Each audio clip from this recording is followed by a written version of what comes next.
What's up, everybody? This your boy Adogg, and once again, I'm back with another video. Today, got another new one for y'all. This one right here is called Joe Rogan is shocked to learn about Thomas Sowell's wisdom. Now, before we get to the video, if you're new to the channel, be sure you hit that subscribe button, turn on your notifications so you don't miss out on any of my videos. Without further ado, let's dive straight into this. And shout out to everybody that's been showing support, leaving positive comments under the videos. I really appreciate you. Thank you a lot for all of that, for all the comments, all the positive comments. I really appreciate it. All right. So without further ado, y'all, let's dive straight in. So do you know Thomas Sowell? I know that name. Why do I know that name? Thomas Sowell is a big famous conservative. He's at Stanford. He's at the Hoover Institute, I think. Anyway, so, you know, within this, I mean, first, just to set all of this up, we should set up briefly, how does culture work, right? And the way culture works is that it, like genetic evolution, it works based on blind copying. So what ends up happening is that you are in awe of people, right? You look up to people. And so you blindly copy the things they do. And specifically, you start by blindly copying from the outside, and then you work in. Thomas Sowell is a black guy, right? Okay. And Thomas Sowell has, for years and years and years, been trying to fight racism.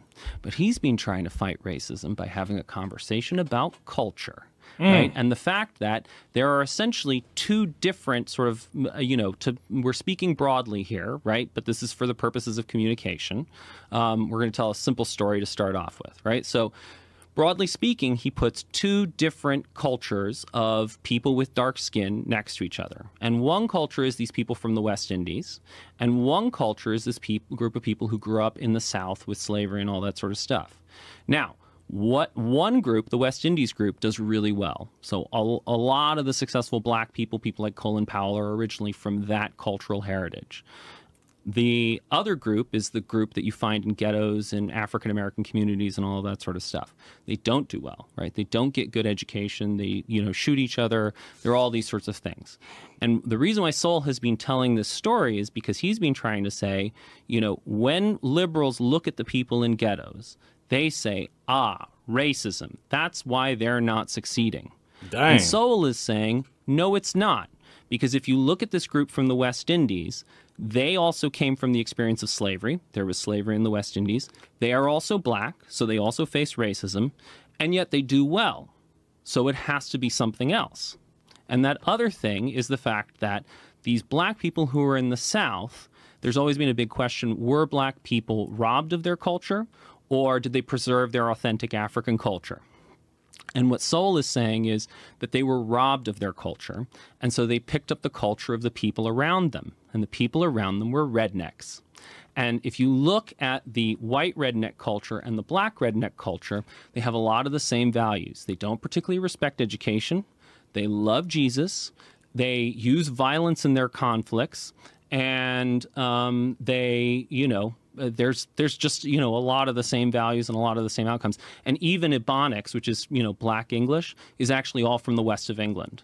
So it's actually this... What? It's from the west of England. So, for example, if you go to places like Cornwall, there used to be this amazing... Dang, he said, Thomas Sowell said that he felt like black people were robbed of their culture. I need to go check more into that and listen to Thomas Sowell say that, so I can kind of dive and give more detail about what I really think about it. Do I think it's true? Do I think it's false?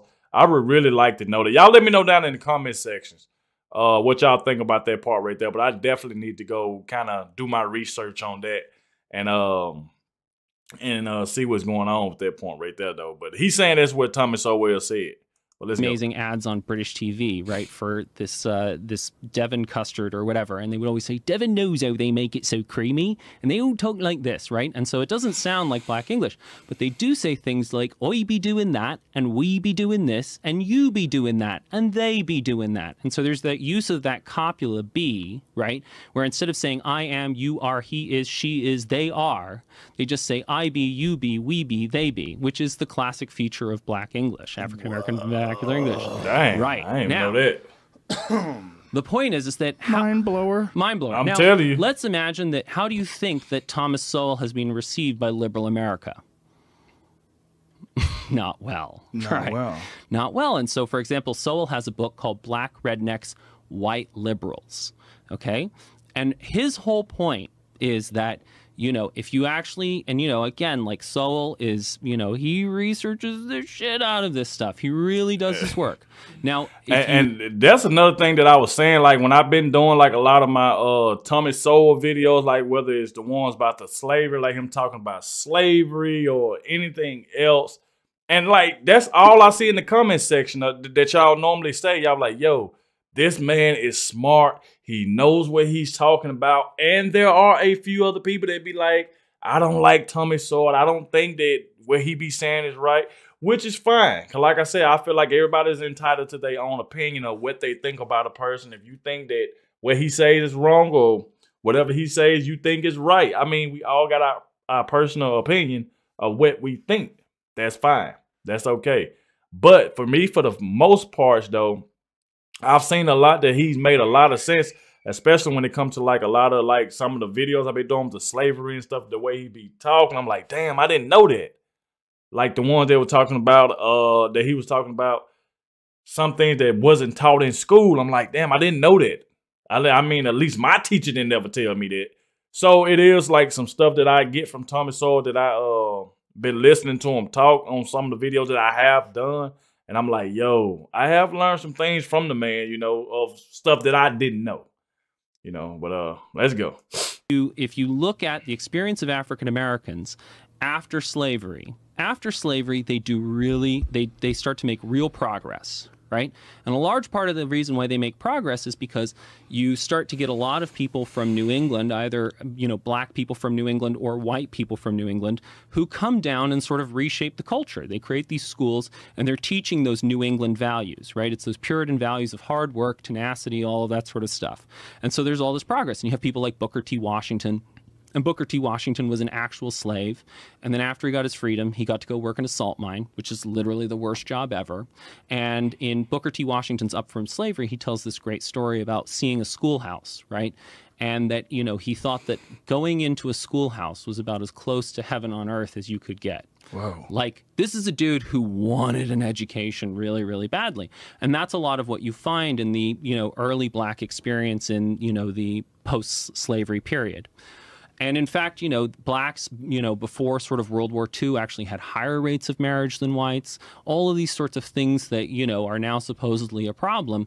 And then there's this turnaround, right? The black experience starts to go south, right? It starts to get worse. And what year is this around? This is post-World War II, right? So post-slavery, black people experience a rebounding. They're starting to make some progress. There's ambition. Progress. Yeah.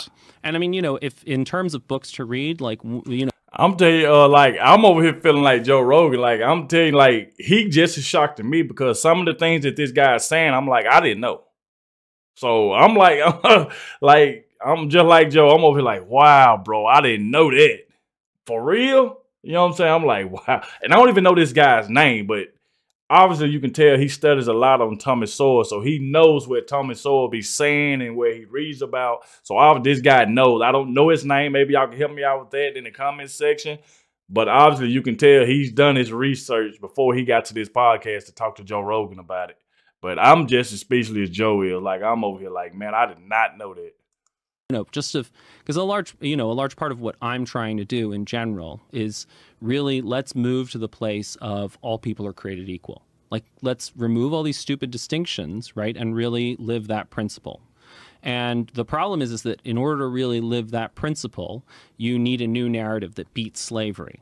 So, you know, it's not, if you go and talk to racists, you can't just say racism is bad. Like, that doesn't destroy racism, right? What destroys racism is when you make sense of the things that they know, right? They see, you know, people who are violent in the ghettos, or they see crime, or they see a lack of education, or they see that Africa is poor. And you're able to tell a better story that makes sense of the things that they know, but also comes out with the conclusion, oh, we actually all have the same potential. Wow. That guy there knows some stuff, though, bro. Like I said, he does his research. He know a lot about Tommy Sowell. Obviously, you can tell. Like, he ain't tripping over no words. He basically telling you everything he knows and where he didn't heard. So, man, like I said, y'all let me know what y'all thought about it in the comment section. And like I said before, Joe Rogan was just as speechless as I was. Like, he didn't know some of the stuff either. They didn't even think, I don't think he even know who Thomas Sowell was. He was like, I think he said he'd have heard of him, but he don't really know him. So it's like, he was just as shocked to learn about a lot of this stuff as I was. You know, but y'all let me know what y'all thought about it in the comment section. I will be reading the comment section to see what y'all say about it. And if you did make it to the end of the video, I really appreciate it. Let me know in the comment section. Say, Adogg, I watched the entire video with you. That really mean a lot to me. You're a real one for that.